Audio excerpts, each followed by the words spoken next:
Hi students, good evening and welcome to this special session on how to attempt your forthcoming examination, IBPS RRB clerk. I think by this time lakhs of students have completed your preparation and with a lot of aspirations you are going to the examination. Those students who have not done well the previous examination last week and before that, don't worry about that one. You go afresh and by this time you must have completed your preparation. Because now today is 17th, day after tomorrow, I think 19th, 20th and 26th, this exam is going to be conducted. Now you have to completely finish your preparation, right? Don't be under pressure. But you need not go for specific preparation for this 1 or 2 days. If you want to go for that one, just practice some puzzles, okay? Seating arrangement, some DI questions, that's all, nothing beyond that one. If you want, you can go for some miscellaneous arithmetic problems also, right? What I mean to say, don't keep much pressure on you for these 1 or 2 days. This is one thing. And second one, this session is going to be immensely beneficial for you. I'm going to take for another 10 to 15 minutes. Just focus on that one. Very important points we are going to discuss. Many students are getting confused basically from where I have to start. For example, reasoning paper is there. With which question I have to start? Hundreds of students ask this one every time. I'll give you the best strategy, students. Okay, let's start the session here. See, first you take a reasoning part. Let us start with the reasoning part. See, students, in reasoning, out of 40 questions, where generally questions come from, we discuss that one first. Okay, then after that we will go for one by one we will go. Okay, so in reasoning, first puzzle test. I just write very quickly. Puzzle, seating arrangement, then Shillism. Most important chapters. Okay, then after that, blood relations, coding and decoding, then inequalities, coded inequalities. Okay, then followed by sequence and ranking, or you can call this one as order and ranking, right? Blood relation, coding, decoding, inequalities, sequence and ranking, directions. Okay, then followed by miscellaneous problems on alphabet. Okay, generally they give the questions in preliminary examination from these chapters, and if you go for the number of questions, students, number of questions from puzzle and seating arrangement, you can expect 20 to 25 questions. Listen very carefully, all of you. Okay, then followed by Shillism, generally they are giving 5 questions. Blood relations, 1 to 2 questions you take. Coding and decoding, 1 to 3 questions. Inequalities, 3 to 5 questions. Then followed by sequence and ranking, 2 to 3 questions. Sometimes they are giving group questions from this one. Even directions also 1 to 3 questions. Miscellaneous questions, 1 to 2 questions based on alphabets. Okay, so this depends upon the shifts. In one shift, they may give questions from blood relation. In the other shift, they may not give that one. They may give from directions, or they may give like some questions here, some questions there, that may be changed. Now, the biggest question here is, anyway, preparation is completed. Now, I'm not going to tell you what type of puzzles you have to prepare, what type of seating arrangement, how the questions are from blood relation. That's different one. Now, the biggest question is, from where shall I start this one is important. See, students, basically in this competitive exams, because I'm there here in this field for the last 24 years, I have seen, by the grace of God, lakhs of students. All right, thousands got success. Those are my students. Anyway, so there are 2 category students. One is the students who are very much perfect with the puzzle and seating arrangement. Okay, my meaning perfect in the sense, whatever the puzzle may be, without any pressure, within the stipulated time, they can do that one, right? I can say out of 100%, if you take percentage wise also, 5 to 10% students are like this. They are very much perfect with the puzzle seating arrangement, right? Other students can do puzzle and seating arrangement, but these students do always 100% accuracy, right? If you come into this category, my suggestion is start with these 2 in the examination. right? Out of the given puzzle, suppose if they give 3 to 4 puzzles, 1 to 2 group questions, puzzle questions are dead easy. One question is very, very easy. You have to identify that one. By reading the data only, in my basic classes, I told you how to identify a puzzle. By seeing that one at the first glance only, you can come to that conclusion. If you can choose that puzzle, okay, you can start with this. These are only 5% of the students. That's the reason why I just explain that one later for those students how to take the puzzle first. Now, most of the students, for almost 95% of the students, I'm telling you, don't start with the puzzle or seating arrangement in the examination. Because if you start with the puzzle, out of 4 or 5 puzzles, including seating arrangement, by chance or unfortunately, if you choose that puzzle which is having a high difficulty level, then unnecessarily you will be in trouble. And that too, many students have one, I can say, drawback is that if you won't get one puzzle in the practice session, you won't leave that one. You just sit on the puzzle and you will try to see the end of the puzzle. But in the examination, if you try to see the end of the puzzle, that will see your end in the exam. I'm telling you. So for that reason, it's better not to start with the puzzle. My advice is first you start with the search the questions quickly. If you are perfect,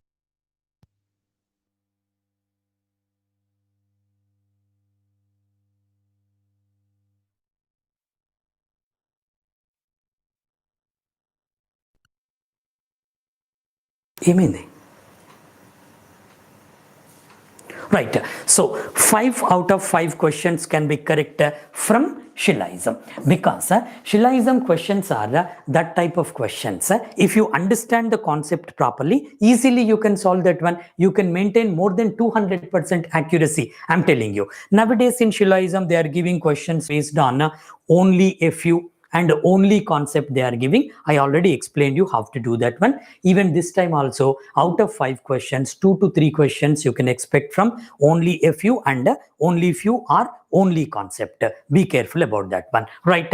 After bagging these 5 questions, suppose if they give 4 to 5, whatever it may be, see how much confidence you will get. I'm telling you, while doing the Shillism question itself, you can understand whether this question is going to be right or wrong. There and then you can decide that one. Okay, so for that reason, what you need to do, get this confidence first.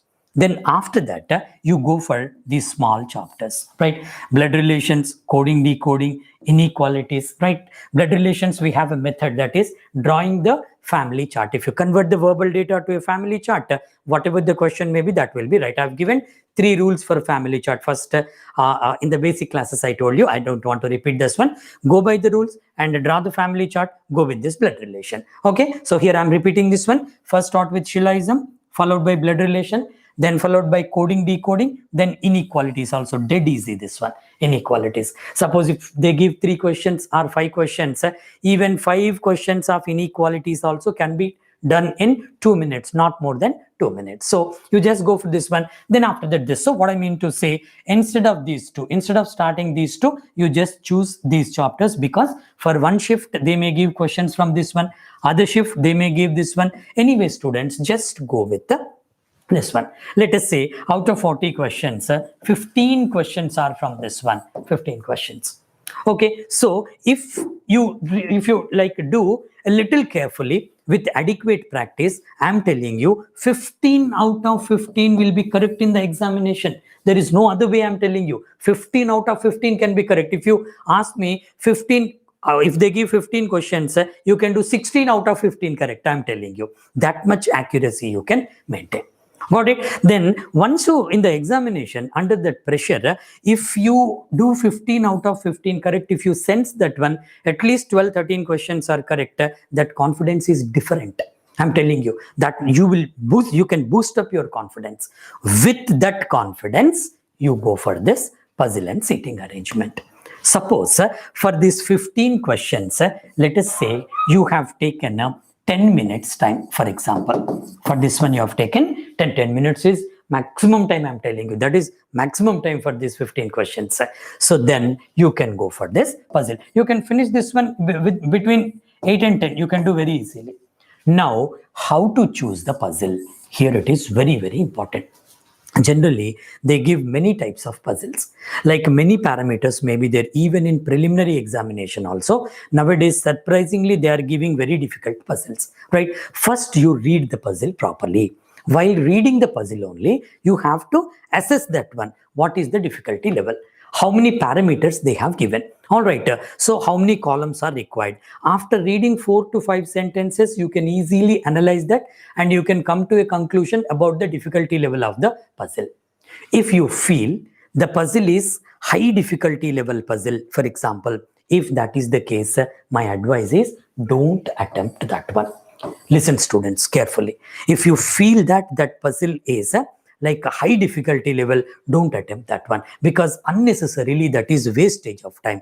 And most of the students do not know that one. Out of 40 questions, nobody can attempt 40 out of 40 except a computer, right? If anybody says that if I go for that one, if I attempt 40 out of 40, if anybody says like that, that is wrong actually. That they are lying. Okay, so some questions you have to leave also. Intelligently you have to leave some questions. That is called spinning technique. Okay, anyway, students, just leave that puzzle and go for next puzzle or seating arrangement. Assess the quality of that one, difficulty level, and go for that one. And one more thing I'm telling you practically, suppose if you start with one puzzle, choose among the given puzzles the easiest one, and if you crack the puzzle immediately, you can you will be knowing that one there and then whether you have done it right or wrong. So if you have finished one puzzle and you have attempted the questions there, that confidence level is different, I'm telling you, right? If one puzzle is finished, you will be having more confidence there. Already you have bagged these 15 questions, at least 13 plus 5 questions puzzle. With that confidence, go for one more puzzle. Okay, so my suggestion is, out of 5 puzzles, after doing this one, if you can do 2 puzzles, that is enough. 2 or 3, because this is clerical examination, you have to get more marks, because cutoff will be high. That cutoff number will be very high for clerical exams, because the difficulty level is a little moderate level. For that reason, as many questions as you can do those many questions, right? Then after that, go for quantitative aptitude. See, students, to go for quantitative aptitude, again the doubt is there for many students that with which chapter shall I start? Some students start with the DI. Okay, some students start with the other sections. Okay, my suggestion is don't start with the DI. But before going for that one, students, what is the weightage of DI? What is the weightage of other questions you take? If you go for this one, generally from data interpretation, they give 2 DIs, maybe tables, graphs, or pie charts, or combination of that one. 5 plus 5 questions you will get, total generally 10 questions in clerical examination, right? Followed by, for clerks, simplification and approximation is very important. You can expect 8 to 10 questions from this one. Sometimes they are giving even 15 numbers also. So focus on this one. So comparatively easier section, this one. Then after that, next one is quadratic equations. Okay, next one is number series. Generally, they give this one DI, followed by simplification approximation, then quadratic equation, then number series. Generally, from quadratic equations, you can expect 3 to 5. The number series also you can expect 5. So sometimes they give series questions in number series, and sometimes that can be wrong number series. That depends upon the paper. We can't guess that one. The next one is, after general, these are the major things. The next one is miscellaneous problems. Miscellaneous problems based on arithmetic chapters. Generally, they give questions from percentages, averages, ratio and proportion, followed by, nowadays they are giving ages problem also. Ages, mixture and alligation, time and work, time and distance, and they are giving mensuration questions also, simple and compound interest, and so on. So we cannot say that one, because for one shift they may give one question from one chapter, for other shift they may give other. Now, from where shall I start? That is important. So my advice is, if you are very much perfect with DI, start with DI. That's up to you, right? Otherwise, what happens, sometimes DI, some critical questions may be there. Even nowadays in prelims examination also, they are giving very critical data interpretation or analysis questions. If that is the case, then you will be in trouble. Unnecessarily, time will be wasted and you will lose your confidence. That's very important. See, almost 80% success depends upon your confidence level only. So for that reason, what you need to do, don't touch that one first. First, you touch this one, simplification and approximation. Because simple questions will be there. You can easily crack that one. Okay, so then followed by, after finishing off this one, with that confidence, go for quadratic equation questions. So either you can start with quadratic, after that this also, that's okay, because quadratic equation very simply you can do. Suppose if you are lucky enough, you will get 5 questions in 2 minutes, you can complete that one, right? Because at clerical level, they are giving nowadays very simple questions from quadratic equation. So go for this one. So how many questions are completed here? In the worst case, let us take 8 to 10 questions, and these are 5 questions. 15 questions are completed. That is there in those questions are in your bag. How much confidence will you get? Then with that confidence, go for number series. Right? If you get series questions, direct series questions, simply you can do that one. I've given many techniques for number series in our course. If you get wrong number series, a little carefully you have to do. Carefully in the sense, wrong number series also very simply you can do, but there is a possibility of wastage of time there. So go with some techniques and try to do that one. All right. After number series, then go for this one, D. Then go for D. Here, 2 options for you. Okay, one is after doing this number series, if you are perfect with this like miscellaneous chapters, go for that.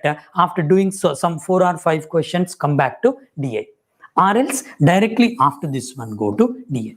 Actually, advantage with DI is group questions are there. Suppose based on one table and pie chart combinedly, they have given 5 questions, for example. If you understand that one properly, easily you can do that one. And the very name of data interpretation, what do you mean by data interpretation? Some data will be given to you. You have to interpret the data, that's it.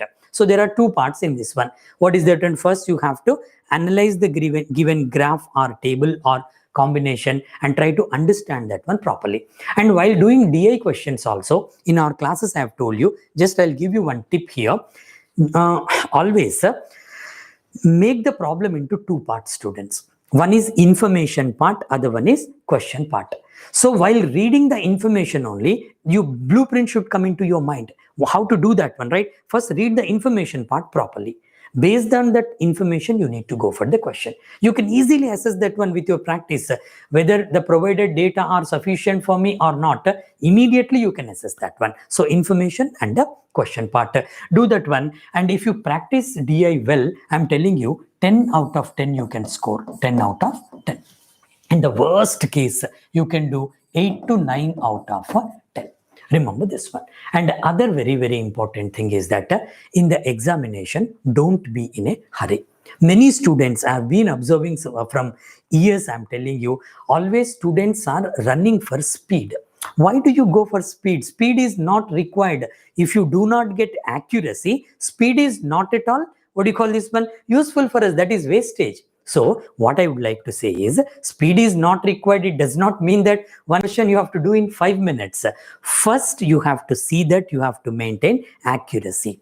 How many number of questions you are doing, that doesn't matter. How many you are doing correct out of that one, that matters. Every time I'm telling you, because in this type of examinations, examiner expectation is speed and accuracy. I'll tell you one thing here, students. Many people are doing this mistake. In your practice sessions only, unnecessarily you are running for speed. That is not the right way.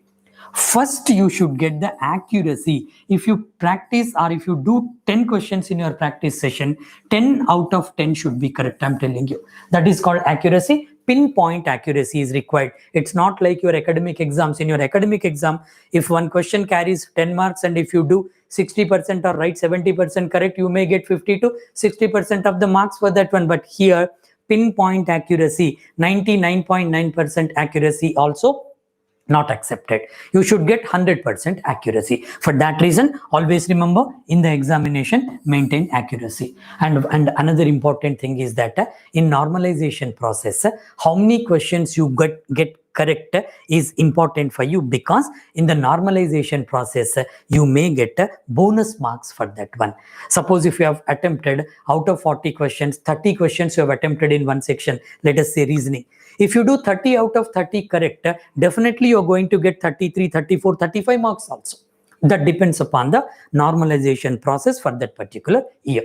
So what I would like to say here finally, if you get any doubt on one question, simply leave that one. Don't go by guessing. And surprisingly, I've seen some students, last 2 minutes time is there. They are just clicking all A's and coming. All B's and coming. That's not the right way. The exams are not like previous exams. So very, very importantly, use the speed. I hope you understood everything here. Finally, I would like to tell you one thing, students, before concluding. Don't practice vigorously for this 1 or 2 days. Keep your head cool, very cool. Because 80 to 90% brains are like this.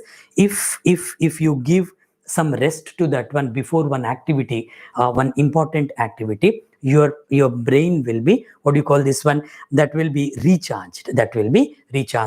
Particularly 1 day before the examination, don't do anything. If at all you want to do, 1 or 2 puzzles you do and 1 or 2 DI set you do. That's it. Nothing beyond that one.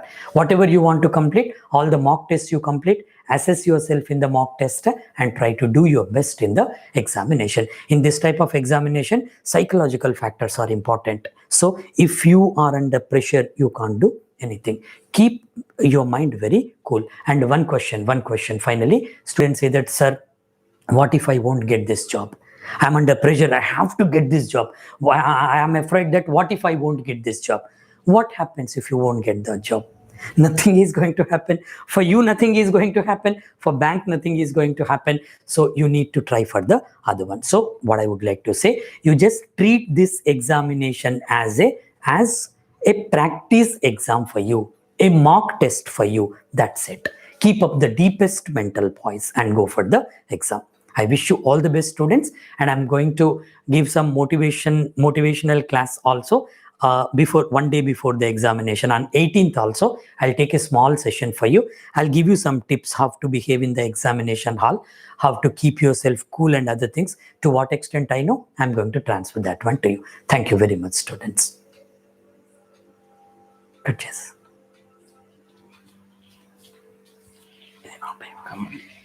Comments, come and replies. Okay, some comments are there. So I'm not able to see this one here. Right, 1 second. If anybody, even important on the children. What is the average attempt?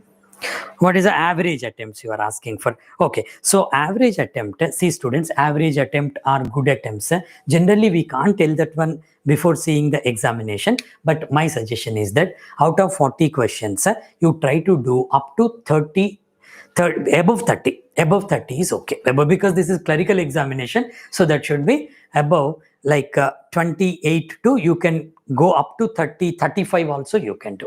All right, so no problem. Right, so attempts, it's very, very difficult to tell that one, because whatever the information I'm giving you, that should be reliable, and what is that one, that should be beneficial for you. That's important. Okay, so attempt I cannot say now, but generally if you ask me, 30 plus you have to do.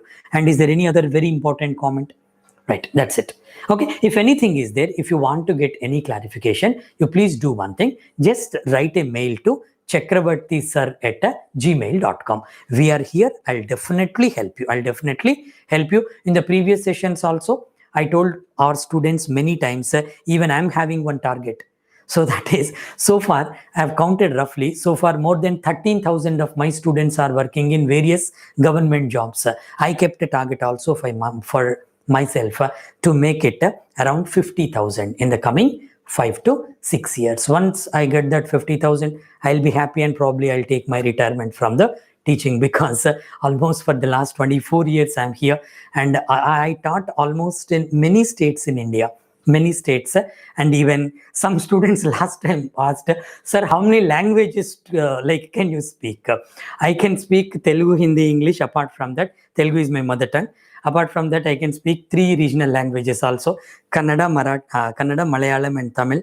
I know Bengali also a little bit, and I know Marathi also. Okay, so anyway, I may not take classes in those languages, but I know that one. Okay, so that's it, students. I really wish you all the best, and wholeheartedly I'm telling, this time you should get success. And other thing is that just last week we got one information that SBI is going to notify some 14,000 plus vacancies last week. Okay, so they have notified, but that is not authenticated.